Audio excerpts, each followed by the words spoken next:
Hi there, my friend. Have you read the book Thinking Fast and Slow yet? If you haven't, it might be worth checking out to see if it sparks your interest. If you have read it, that's fantastic. A little refresher can always be helpful, especially if it's a book you enjoyed. So, let's get started. Introduction. System 1 operates automatically, quickly, with little effort. It's your intuitive, emotional, and often unconscious thinking. Examples are recognizing faces, simple math 2 plus 2, driving on a familiar road. System 2 engages in focused attention, complex calculations, and conscious choice. It's slower and more deliberate. Examples are filling out tax forms, learning a new language, resisting temptation. Part 1. 2 systems.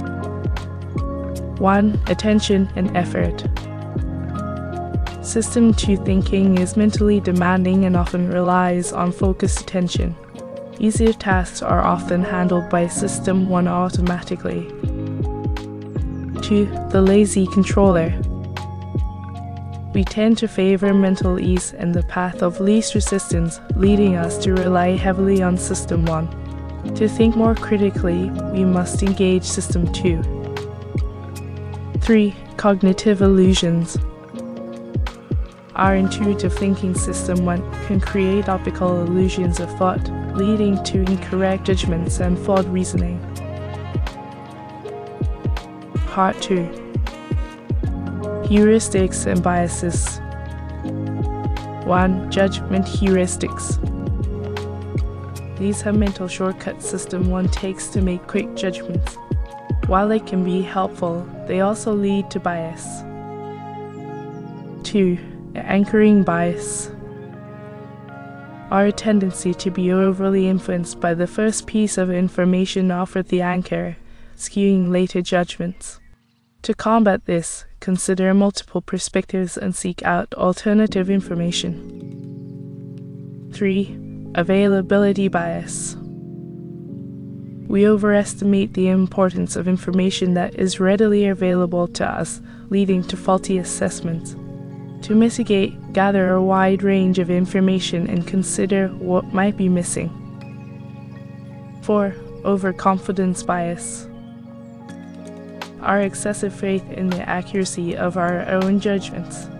To combat this, be humble, question your intuition, and seek outside perspectives. Part 3. Overconfidence. 1. The planning fallacy. Our tendency to wildly underestimate the time and resources needed to complete tasks, leading to missed deadlines and disappointment. To improve, incorporate past experiences and the viewpoints of others to create better estimates. 2. Intuition vs. formulas. Experts often rely on gut feeling System 1, but in many predictable environments, statistical algorithms outperform human intuitive judgment. Part 4. Choices. 1. Loss aversion. We feel the pain of losses much more strongly than the joy of equivalent gains. This bias can make us overly risk-averse. 2. Framing effects. The way information is presented, the frame significantly impacts our decisions, even when the underlying facts remain the same. To combat this, be aware of how things are framed and seek alternative presentations before deciding. 3. Bernoulli's errors. Early economic thought was based on the idea that people are fully rational. Kahneman demonstrates that our choices are often driven by emotion and biases.